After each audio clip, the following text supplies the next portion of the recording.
Moikka, mä oon Niko ja mä oon 16 V, asun Vantaalla. Ja no, mä oon täynnä kun mä oon myös SI-käyttäjä. Miten sä koet sun identiteetin SI-käyttäjänä? No, se on ollut mulle sellainen negatiivinen asia ollut aika pitkään, koska mä oon ollut tosi kiusattu siitä tosi monta vuotta. Ja sit mä oon myös sen kiusaamista siitä joutunut näytään ja sitten siihen tulee päälle vielä toi mun kuulolaite, niin sit se on niinku totta kai vaikuttanut mun identiteettiin ja sen takia mä en oo ehkä käyttänyt tätä toista. Kun mulla on tällä hetkellä vain yhdellä puolella, vaikka mulla pitäisi olla kahdella puolella. Mutta niin, kiusaamisen niin seurauksena mua niin siirtytään pois. Mistä sä oot sit nauttinut tällä kielimatkalla kaikista eniten? Se, että mä oon saanut uusia ystäviä, vertaistukea, enemmän vertaistukea kuin ikinä, koska sitä mä oon tarvinnut.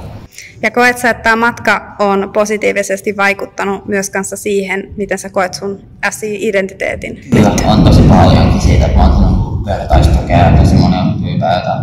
Ja se on tosi ihana kuulla niiden kokemuksia, ne on kertonut omia kokemuksiaan ja mä oon kertonut omia kokemuksiaan ja näin se totta kai vaikuttaa mun tosi paljon ja mä oon tosi positiivinen siitä.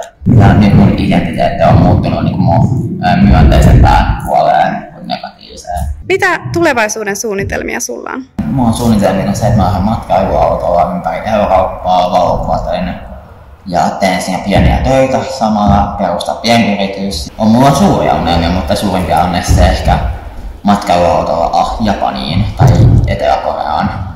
Kiitos tosi paljon, Niko. Kiitos.